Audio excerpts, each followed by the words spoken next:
ada penurunan kepala janin yang sudah menekan rektumnya. Jadi setelah ada dorongan menekan, rasanya apa? Teknus, tekanan pada anus, sehingga ibu rasanya pengen BAB, mbak aku tuh pelit banget ini pengen rasanya kayak gitu. Padahal itu adalah karena adanya penurunan kepala janin yang menekan pada rektum dan anusnya sehingga menimbulkan rasa ingin BAB. Setelah itu apa? Doran teknus perjol, perineumnya menonjol karena sudah terdesak kepala, hingga terendah janin itu sudah mendesak vulva vaginanya sehingga perineum menonjol dan vulva dan sphincter kalinya membuka. Seperti itu ya. Jadi setelah ada dorongan ini meneran, kemudian tekanan pada anus yang rasanya pingin BAB, kemudian perineumnya menonjol serta vulva dan sphincter kalinya membuka. Maka itu adalah tanda gejala kala 2. Kemudian setelah itu apa?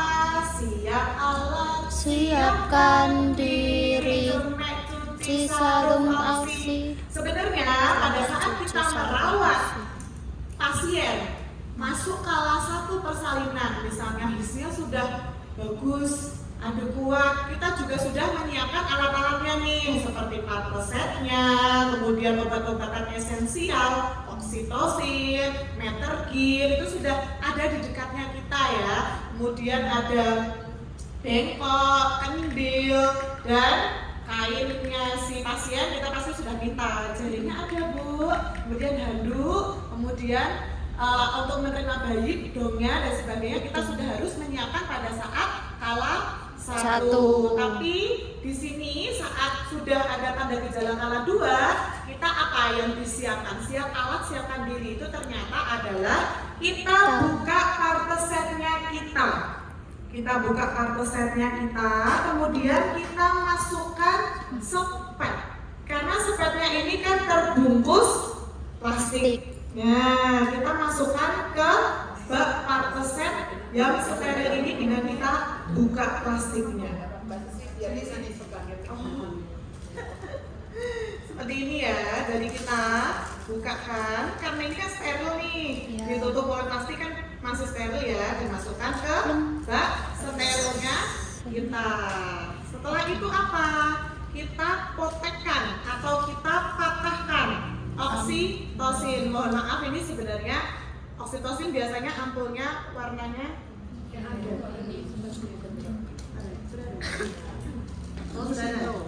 Oh iya ini nih. Oksitosin ya teman-teman. Nah, oksitosinnya ini kita kalau pas sudah ada tanda gejala kala 2, kita patahkan. Kita patahkan dulu ya, jangan disedot dulu. Kita patahkan dulu, kita patahkan, ini kurang-kurangnya dipatahkan. Diletakkan di tempat yang datar. Setelah itu kapan nyedotnya? Nanti setelah kita ambil handscoon terlebih dahulu.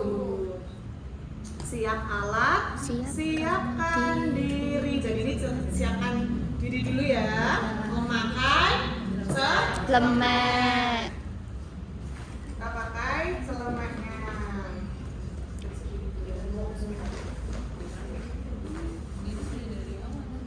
Nah, kita pakai celemek ya. Tadi baru dipotek sama dimasukkan sepetnya. Belum disedot karena kita siapkan diri kita terlebih dahulu dengan memakai celemek. Kalau menolong persalinan pasti kan banyak sekali cairan, droplet, seperti itu kita jagani diri kita sendiri ya. Pakai APD yang lengkap. Kan sekarang sudah nggak COVID, jadi pakai masker kan sekarang juga sudah tidak menjadi kewajiban ya.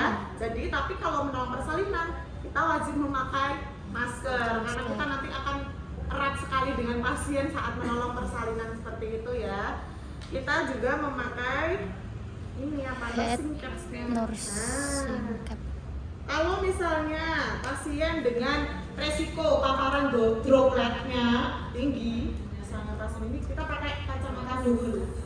Tapi kalau misalnya aman lah pasiennya ya. Kita tidak nyaman malah nanti berembun, kita malah jadi nggak jelas nolongnya nanti untuk melihat asuransi peri dan sebagainya.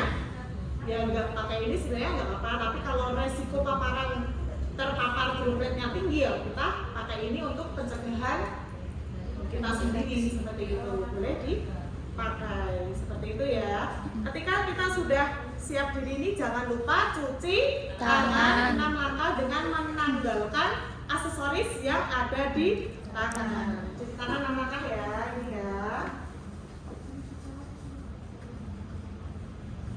Langkah pasti sudah tahu semua ya, 6 langkah ya, pasti sudah semuanya bisa. Kemudian dikeringkan menggunakan tisu. Setelah kita cuci, baru kita pakai sarung tangan. Sarung tangannya sebelah kanan dulu. Pakai sarung tangan yang sebelah kanan. Setelah itu dibantu dengan tangan kiri memegang opsi yang sudah dipatahkan tadi ya, ini sudah dipotek ceritanya ya, sudah dipatahkan tadi, kemudian kita sedot, sedot ya, situasinya ya, ceritanya ya ini ya, nah ini sedot, kemudian kita buang udaranya. Setelah kita buang udaranya, kita tutup dengan tutupnya tadi. Seperti itu, kita tekan di sini, kita letakkan di patas selnya kita. Terus setelah itu kita sisihkan setengah koker, karena di tahapan kita yang selanjutnya nanti ada kemungkinan jika kulit ketubannya setelah pembukaan lengkap itu belum pecah secara sendirinya, maka kita akan melakukan amniotomi. Nah ini kita sisihkan di samping patas selnya. Setelah itu kita ambil yang kiri, tapi kita tutup patas setnya. Area. Ini tadi sudah di sini. Nah kemudian kita tutup patas setnya. Lalu kita memakai sarung tangan yang sebelah kiri. Setelah itu apa teman-teman? Dilakukan kita kemarin apa? Kan sudah nih, siap alat, siapkan diri, kan sudah selesai ya. Pastikan pembukaan lengkap, bersih, PD, celup, JJJ. Nah, jadi di sini kita akan sebelum melakukan pembukaan, mengecek pembukaan lengkap atau tidak dengan PD, kita vulva hygiene, membersihkan PD dengan vulva hygiene. Oke.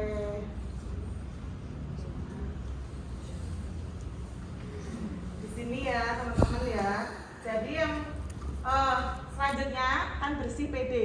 Bersihkan dulu vulvanya dengan kapas DTT, vulva hygiene ya. Kita bersihkan labia mayora kanan, kemudian labia mayora kiri, labia minora kanan, labia minora kiri, kemudian dari klitoris sampai anus. Setelah itu kita cek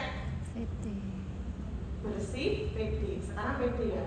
Langkahnya dengan satu jari menekan. Pasti kita tetap komunikasi sama ibu ya. Ini karena kita lagi demo, jadi kan kita kayak nggak ada komunikasi. Tapi kalau secara kenyataan kita tetap, Bu, izin ya, kita mau periksa jalan lahirnya ibu. Jadi ibu tarik nafas panjang ya, tangan saya masuk ya Bu ya. Dengan satu jari kita menekan jalan lahirnya untuk membuka jalan lahir, diikuti tangan yang selanjutnya, kemudian kita periksa pembukaannya. Gimana nih? Apakah sudah lengkap atau belum? Dilatasi serviksnya sudah maksimal atau belum? Pembukaan 10 cm. Kemudian adakah bagian kecil yang ikut teraba atau tidak? Kemudian kita lihat juga apakah gimana hoods atau penurunan kepalanya, serta kulit ketubannya ini sudah pecah dengan sendirinya ataukah masih utuh kulit ketubannya menonjol. Jika sudah lengkap pembukaannya namun kulit ketubannya itu masih utuh, sehingga kita harus melakukan apa teman-teman kalau pembukaan lengkap tapi kulit ketubannya masih utuh? Amniotomi. Nah itu harusnya deket sama kita ya mejanya ya. Kalau secara live ini karena mejanya pada besar-besar kayak gini kan kita nggak bisa deketin ya. Besok kalau di tempat kerja pasti kan kita ada troli seperti itu ya. Kemudian kita ambil setengah koper dengan bantuan tangan kiri. Teman-teman ingat ya, kalau kita itu mau memasukkan setengah koper ini ke dalam jalan lahirnya ibu, pastikan yang bagian runcing ini menghadap ke tangan kita, melewati sela-sela jarinya kita. Jadi ini untuk melindungi supaya tidak mengoyak yang jalan lahirnya ibu ya. Seperti itu. Kemudian ketika sudah sampai, maka baru diputar jarum runcingnya mengarah ke kulit ketuban. Kemudian ditorehkan pelan-pelan. Setelah amniotomi, diputar lagi jarumnya bagian yang runcingnya itu menghadap ke jaringan kita, melewati sela-sela dibantu dengan yang keluarin tetap yang tangan kiri ya. Tangan kanan kita tetap menilai nih setelah dilakukan amniotomi ada nggak bagian kecil yang ikut turun, takutnya tali pusatnya ikut menunggung karena sudah dilakukan pecah ketuban, takutnya ikut turun. Nah kalau tidak ada, kita lepaskan pelan-pelan. Bu, tangan saya keluarkan ya bu ya. Nah, tetap komunikasi sama pasien. Setelah itu apa? Kita celupkan ke di sini ada ya teman-teman ya, larutan klorinnya. Jadi dicelup dalam keadaan terbalik. Seperti itu ya. Nah, setelah itu kita cuci tangan. Habis itu kita cek. Teman-teman masih kenal alat ini, Linek? Masih gunain Linek? Ya. Kalau dulu bidan-bidan kita, seniornya kita memakai Linex manual ini ya teman-teman ya. Kalau sudah dilakukan leopard, sudah ketemu punggungnya, untuk puntung maksimumnya ini ketemu di mana, itu baru diperiksa menggunakan Linex sama ini tadi. Kemudian kayak gini. Terus ada jam di dinding dicek 1 menit penuh. Tapi itu kan zaman dulu. Tapi kalau sekarang kita punya sebentar ya intermezzo ya. Sudah dimudahkan dengan teknologi ya, biar kita nggak sampai pusing dengerin ini kok nggak jelas-jelas, ketuk-ketuknya ini bising apa kan. Kalau ini kan ini ya digabung sama kepekaan telinga kita ya kan. Kalau ini kan sudah jelas dibantu dengan alat yang mudah.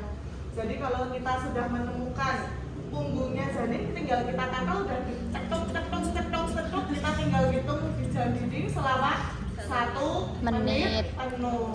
Seperti itu ya. Nah, jika sudah apa yang harus kita lakukan?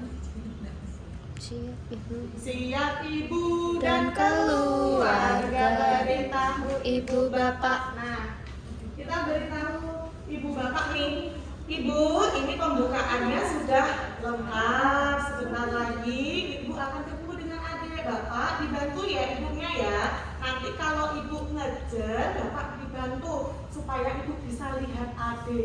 Nah, kemudian kalau ibu pas lagi nggak kenceng, bapak boleh loh dikasih minum biar ibu nggak capek. Nah, kayak gitu. Dikasih semangat terus ya bapak, ibu juga harus semangat. Jadi kayak gitu. Jadi biar bapak itu merasa dilibatkan. Aku ini pengen dikomoto toh mbak, biar dia nggak kayak gitu. Nanti dia cuma bengong aja, istrinya udah gitu, malah bapaknya cuma diem aja. Nanti apatis kalau kita nggak kasih tugas bapaknya. Tapi kalau misalnya sudah kita jelaskan, dibantu ibu saat mengejar posisinya, kemudian pas lagi nggak kenceng dikasih tahu gimana nanti pas nggak kenceng tuh aku ngapain, kasih minum, dikasih bantu ada tarik nafas, ya tarik nafas, diatur nafasnya, ya gitu. Nggak apa-apa kita jadi penonton adegan romantis dicium apa diapa ya nggak apa-apa, biar pasiennya kita semangat ya gitu. Sudah seperti itu. Selanjutnya apa? Siap-siap untuk menolong handuk bokong buka sarung ya. kita letakkan handuk di atas perut ibu. Ini tujuannya untuk apa teman-teman? Mengeringkan bayi. Betul, untuk mengeringkan bayi saat nanti sudah keluar. Ini adalah yang pertama untuk mengeringkan ya. Setelah itu bokongnya diapain? Dikasih alas. Kalau dulu kan punyanya jari, dan sekarang kita udah canggih loh, ada underpad ya. Underpad jadi bisa menampung anti air karena bagian sininya ini terbuat dari plastik. Di sininya bahan yang menyerap, jadi resiko blebernya, jadi resiko penyebaran cairannya itu bisa minimal karena sudah terserap di underpadnya. Jadi kita taruh di bokong, bawah bokongnya ibunya. Permisi Bu, ayo diangkat ya Bu ya. Nah, Bu sakit Bu. Oh iya.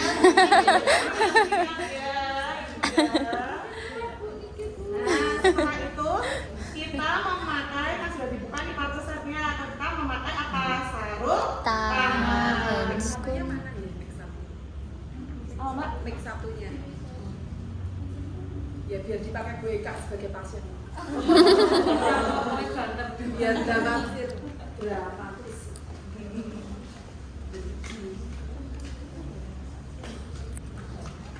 Kalau ada kontraksi, pimpin ibu untuk meneran. Kalau kencang, ibu ini ya Bu ya, dijengke ya Bu ya, mengecek ya Bapak, dibantu ibu biar bisa lihat adiknya. Bagus. Nah kalau ini apa? Dipimpin dan dipuji. Saat memimpin itu jangan lupa untuk memuji. Kemudian setelah itu dikasih tahu juga, kalau pas nggak lagi kencang, ayah ibu udah nggak kencang lagi. Minum makan. Iya pintar. Bapak dikasih minum boleh nggak Pak? Ya dikasih minum. Oh iya. Terus kalau misalnya itu posisinya kalau ibunya gelindingan ya diluruskan dulu, diamankan, baru diposisikan kembali. Setelah misalnya kepalanya ini sudah terlihat 5-6 cm di vulva, maka kita siap-siap untuk menolong kepala, bahu, dan badan. Apa yang pertama? Lindungi apa yang dilindungi? Perineumnya, supaya tidak terjadi ruptur atau robekan. Kemudian yang bagian atasnya ini melindungi kepala supaya dia tidak terjadi defleksi maksimal, supaya dia tetap fleksi dan keluar di diameter terkecil kepala janin. Kalau kita nggak ngapa-ngapain kepalanya, nanti kalau dia jedat kayak gini, wah resiko itu nanti yang robek bagian atas, padahal dia itu adalah jaringan lunak, ini pasti lebih sakit ya. Jadi kita tahu kemarin apa kita bilangnya, jika pasien itu kita pengennya juga besok kelahirannya tanpa robekan ya. Dan kita ini harus si pasien ini kita umpamakan sebagai kita jaga dia supaya dia tidak mengalami robekan. Lindungi perineum, kemudian lindungi bagian kepala supaya tidak defleksi maksimal. Setelah itu kepala keluar, kita lakukan apa teman-teman? Cek lilitan. Jika ada lilitan namun longgar, maka kita lepaskan. Tapi jika lilitannya itu ketat, boleh kita klem kedua sisi menggunakan klem, lalu dipotong dengan berhati-hati. Namun kalau tidak ada ya sudah, kita yang saja tunggu. Apa yang ditunggu? Kita kasih keluar dengan tangan. Setelah kita kasih ya, sekarang tangannya kita tangan di parietal, dengan tangan yang dominan ada di atas. Kalau kita tidak kidal, tangan dominan kita kanan, berarti kanan yang di atas. Setelah itu kita lahirkan bahu depan dengan sesuai kurva jalan lahirnya, kita arahkan ke bawah. Selanjutnya kita arahkan ke atas untuk melahirkan bahu belakang. Setelah bahu depan dan bahu belakang lahir, tangan kanan kita pindah untuk menyangga. Selanjutnya kita tangan yang kiri menyusur, jempol ketemu jempol, disusuri sampai kaki, disusuri. Penilaian selintas ya, diingat apa? kalau bayinya cukup bulat, kemudian harus menangis kuat, kemerahan, aktif, berarti kan bayinya bugar sehat. Maka kita keringkan di atas perut ibunya. Nah, ini ya dikeringkan ya. Nah, di tahapan ini teman-teman kita keringkan dulu bayinya. Setelah itu minta keluarga untuk yang kering, kan ini udah basah nih, kena ketuban. Bapak, saya minta kayunya. Dibantu ya Pak ya, diambil yang sudah basah Pak, kita ganti yang baru ya. Nah, setelah itu kita ganti yang baru supaya mencegah hipotermi pada bayi.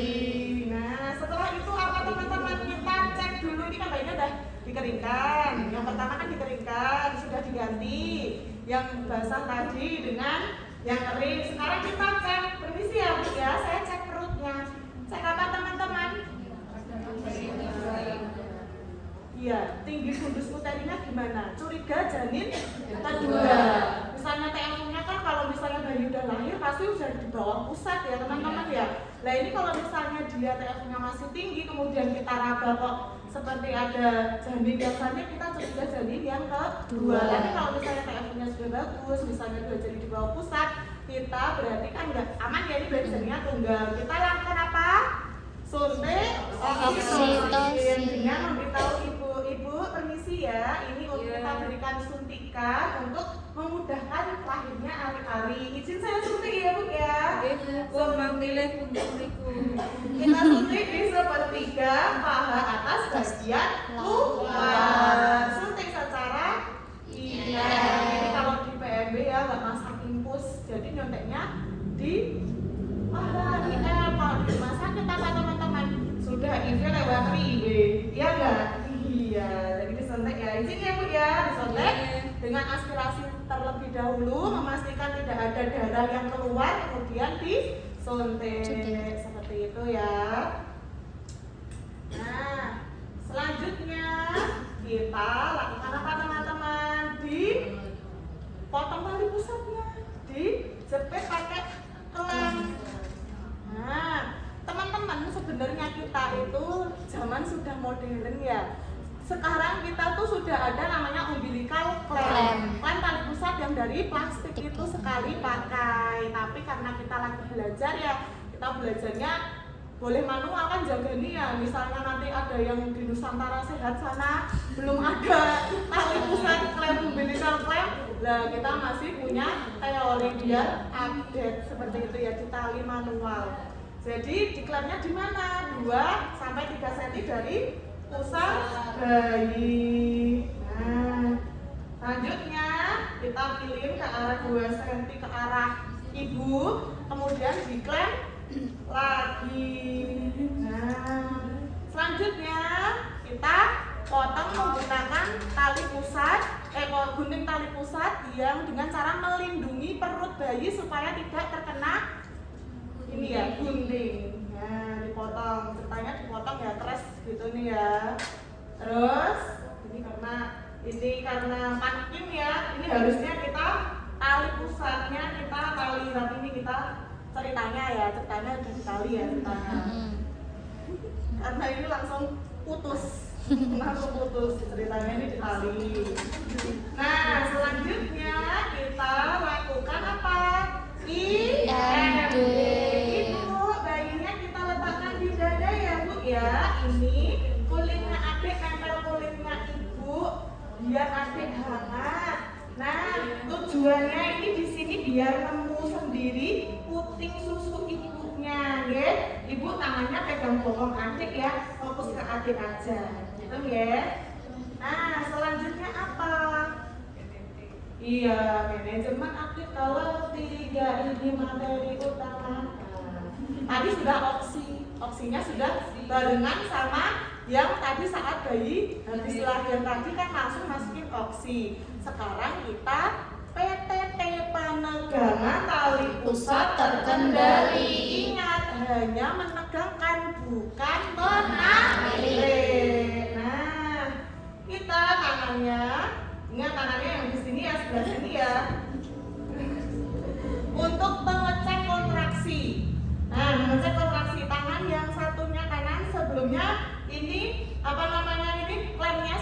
dekatkan 5-10 cm dari vulva. Kemudian dengan tangan ke arah dorsokranial saat ada kontraksi, dicek nih setelah ditegangkan.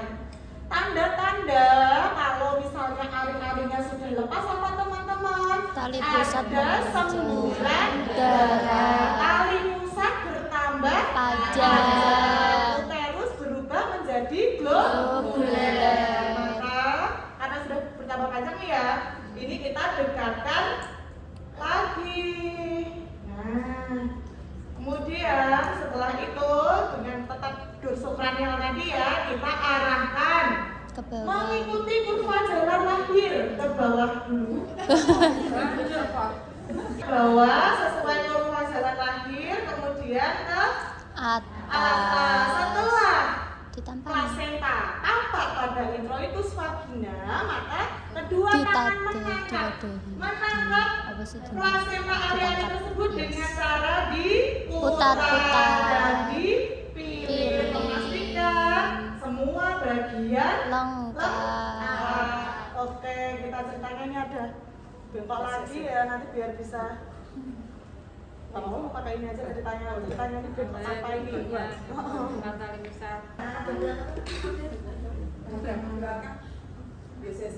Setelah itu kita lakukan massase, mengevaluasi nih kontrasinya, keras nggak, bagus nggak, dan pastikan kandung kemihnya kosong atau Kosong. tidak. Kalau penuh kita keluarkan dulu, kita lakukan kateterisasi karena kalau misalnya dia penuh, bladdernya penuh, blasnya penuh, maka mengganggu kontraksi. Nah setelah itu kita udah massase bagus nih ya, kontraksinya bagus nih ya, kemudian kita apa? Cek perdarahannya, plasenta dan robekan.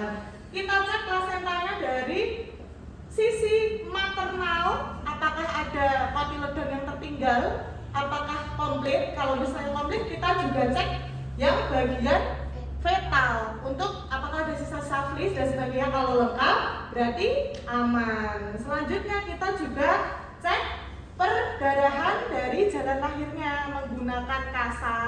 Kita dek, ada nggak robekannya? Jika ada robekan, maka kita lakukan Hekting. Kalau tidak berarti ya aman, seperti itu ya. Nah, misalnya ini nggak robek ya, misalnya ini aman ya, maka kita celup dulu tangannya kita tadi keluarin ya, tanpa membuang ini loh, kita cuma celup, terus dikeringkan pakai ini. Kita ajarin ibu, bu sini saya pinjam tangannya ibu, coba Ya. tangannya, sekarang dirasain bu perutnya, rasanya gimana, keras nggak? Genduk-genduk. Oh kalau genduk-genduk takutnya ini berarti rahimnya itu belum bagus kontraksinya, ada disebut-sebut, caranya diputar seperti ini, jadi keras nggak ini? Iya bu. Nah bagus, pinter ya bu ya. Bapak kalau ibu capek ngusuk-ngusuk perutnya biar nggak perdarahan, bapak bantu ya. Ya. Ini caranya kalau keras kayak gini bapak, ini bagus, tandanya kontraksi berjalan dengan bagus, jadi mencegah perdarahan. Nah setelah dievaluasi, oh ya pintar ya. Setelah dievaluasi seperti itu teman-teman, kita apa? Bersihkan, kan sudah dievaluasi nih. 2 eval, bersih, aman parto. Kita bersihkan nih barang-barang kita yang sudah ini, misalnya yang infeksius ya kita buang, kemudian kita amankan plasentanya di kendel seperti itu ya. Kemudian ini kendel ya, ini sebenarnya dimasukkan ke kendel. Terus sampahnya dibuang sesuai dengan pembuangannya ya, tempat jenisnya ya. Misalnya kasa, ada apa? Kapas BTT, kasa berarti diinfeksius. Kalau misalnya tadi ada ya plastik warna kuning, masukin ya, kesannya ini dibuang ya teman-teman. Terus ini rendang di larutan Klorin. Jadi kayak partes setnya kita tadi yang sudah dipakai, kita rendam di Di larutan larutan klorin. Apa? Menggunakan wasla, kita bersihkan ibu menggunakan air DTT. Bu, tak bersihkan dulu ya ibu ya. Kita bersihkan ya bu ya, biar nyaman ya bu ya. Diangkat bu lubangnya bu. Pintar. bantuan suami menyiapkan celana dalam beserta pembalut maternitasnya. Dengan bantuan keluarga kita minta tolong memasangkan ya. Ayo Bapak dipakaikan celana dalam. Sekarang ini bapaknya pakai celana dalam, kita ambil underpad-nya, kita buang ke sampah infeksius. Setelah ini ibunya sudah pakai ini, kita juga pakai lap, pakai semprotan klorinnya, kita bersihkan sekitar tempat pencolongan persalinan menggunakan cairan klorin. Dibersihkan ya. Setelah itu kita posisikan ibu yang nyaman. Nah, ceritanya ibu udah nyaman nih, dapat pembalut, udah celananya ganti, tempat sekitarnya udah dibersihkan, udah ganti bajunya, sudah bayi sudah diobservasi untuk dilakukan IMD. Nah ini kita kan sudah beresin alatnya ini ya, kita jangan lupa apa? Bersih Membuang handscoonnya tadi direndam, dilakukan klorinnya, ya teman-teman ya, dilakukan klorinnya di sini. Direndam dilakukan klorin, kita cuci tangannya, terus kita kembali ke ibunya. Ibu, gimana adik sudah? Ini berhasil belum? Oh belum. Ibu nanti ini kalau belum 1 jam ini kita biarkan IMD ini sampai berhasil. Namun kalau sudah 1 jam, ceritanya udah 1 jam nih misalnya ya. Ibu, ini sudah 1 jam ya Ibu ya. Ceritanya aku udah berhasil menemukan putingnya. Maka kita jangan lupa cuci tangan, kemudian pakai handscoon untuk melakukan pemeriksaan bayi baru lahir. Sebenarnya kan udah 1 jam nih ya. Nah, sebenarnya udah 1 jam. Bu, bayinya saya ambil ya Ibu ya. Oh iya. Ya. Nah, kemudian ceritanya kita tadi di meja yang sudah kita siapkan tadi ya teman-teman ya. Bu, bayinya cewek apa cowok itu? Oh, cewek Ibu. Ini cantik sekali kayak mamanya. Nah, teman-teman, pada saat pemeriksaan lanjutan ini kita pastikan ya, kita cek semuanya, gimana ubun-ubunnya, apakah ada penyusupan atau tidak. Kemudian kita lihat satu persatu, adakah kelainan atau tidak. Misalnya perutnya ini lunak atau tidak. Kalau keras kita curiga ada kelainan yang lain, apakah histrung atau apa dan sebagainya. Kemudian kita juga lihat belakangnya ini, tulang punggungnya ini ada benjolan apa tidak. Kalau ada benjolan, curiga spina bifida seperti itu. Kemudian kita juga cek di apa namanya, jenis apa, kelamin, lubang kelamin dan juga anus. Tapi sekarang teori terbaru tidak boleh ya memasukkan jari atau alat ke dalam anus. Nggak boleh ya. Karena kemarin saya sempat kaget, di rumah sakit saya tuh ada adik mahasiswa praktikan itu memasukkan jari telunjuk ke anus, katanya cek. Telunjuk kelingking ke anus, katanya mau cek. Loh deh, kamu yang ngasih tahu siapa? Saya sempat kaget. Untungnya dia baru mau akan melakukan, belum sempat kelihatan saya. Terus untuk mengecek anus apresiaannya atau tidak. Loh, sekarang tuh nggak boleh ya kayak gitu. Diingat-ingat ya, teori yang sekarang tidak boleh memasukkan jari atau alat apapun untuk mengecek apresiaannya atau tidak. Kita cukup melihatnya aja gitu ya. Nah, setelah itu kita melakukan apa? Dilakukan antropometri atau antropometri loh, sampai kami sosokan ini. Ya, yaitu apa? Ditimbang bayinya. Ya. Dikasih alas ya Bu ya. Ada alasnya. Ini ceritanya alas nih. Nah, dikasih alas supaya tidak, takutnya kalau di tempat kita kan dingin ya, untuk mencegah hipotermi kita timbang nih, kita lakukan penimbangan. Misalnya karena ini cuma manekin, beratnya cuma 500 gram, tapi kalau kenyataannya nggak mungkin ya, bayi aterem pasti normalnya di atas 2.500 gram. Seperti itu ya. Setelah dilakukan penimbangan, maka kita lakukan antropometri yang lainnya, yaitu adalah ukur panjang. Nah, panjang badannya diukur dari tungkai sampai kepala. Misalnya nih, ini 47. Setelah itu diukur apa lagi? Lingkar kepala. Lingkar kepalanya ini karena manekin ya nggak mungkin ya masa kepalanya sekecil ini ya. Kenyataannya ya 33 ceritanya gitu ya teman-teman ya. Kemudian lingkar dadanya dicek, diperiksa. Nah, kalau manekin kan memang kecil banget ya. Nanti kalau kenyataannya ya anggaplah ini ceritanya 31 seperti itu ya. Setelah itu teman-teman sudah selesai cek BB, PB, LKLD, dilakukan tetes mata.